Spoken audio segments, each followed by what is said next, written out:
અજબડી મિલ કમ્પાઉન્ડમાં લાગેલ આગમાં 12 કાર આગમાં બળીને ખાખ થવા પામી હતી। વડોદરા શહેરના અજબડી મિલ કમ્પાઉન્ડમાં કાદરી મોટર્સ દ્વારા મૂકવામાં આવતી જૂની કારમાં બુધવારે રાત્રે રહસ્યમય સંજોગોમાં આગ ભભૂકી ઉઠતા ઘટના સ્થળે દોડી આવેલ ફાયર બ્રિગેડના જવાનોએ 10 કારને બચાવી લીધી હતી, જ્યારે આગની લપેટમાં આવી ગયેલી 12 કાર બળીને ખાખ થઈ ગઈ હતી।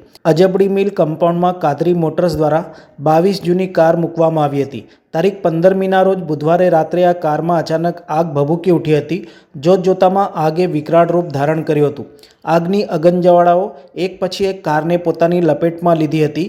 આ બનાવ અંગે ફાયર બ્રિગેડને જાણ કરવામાં આવી હતી, જેના પગલે ફાયર બ્રિગેડ તાત્કાલિક ઘટના સ્થળે આવી પહોંચ્યું હતું તથા આગ બુઝાવવાની કામગીરી હાથ ધરી હતી। ફાયર બ્રિગેડના જવાનોની 1 કલાક ઉપરાંતની ભારે જહેમત બાદ 10 કારને બચાવી લેવામાં સફળતા મળી હતી, જ્યારે આગની અગનજ્વાળાઓમાં 12 કાર બળીને ખાખ થઈ ગઈ હતી। ઉત્તરાયણ પર્વના લીધે 2 દિવસ કાદરી મોટર્સ બંધ હતું। આગ કયા કારણોસર ભભૂકી તે અંગે તપાસ હાથ ધરાઈ હતી। પાનગર ફાયર સ્ટેશન અજબડી મિલ બરોડા હોલની સામે ગોડાઉનમાં આગ છે પાણી। અહીંયા આવીને જોયું તો 10થી આશરે 10 ગાડીમાં આગ હતી। આવીને 2 ફાયર એન્જિનથી અમે ફાયર કંટ્રોલ કરેલું। સર આગનું મુખ્ય કારણ શું છે? આગનું કારણ જાણવા મળેલું નથી। વારંવાર આ જગ્યા પર કેમ આગ લાગે છે? સાહેબ લાગે છે ઘડી ઘડી? એ રીઝન તો અમે ના કહી શકીએ ને। આપણું નામ? સુરેશ ભાલિયા, સર સૈનિક, પાનગર ફાયર સ્ટેશન।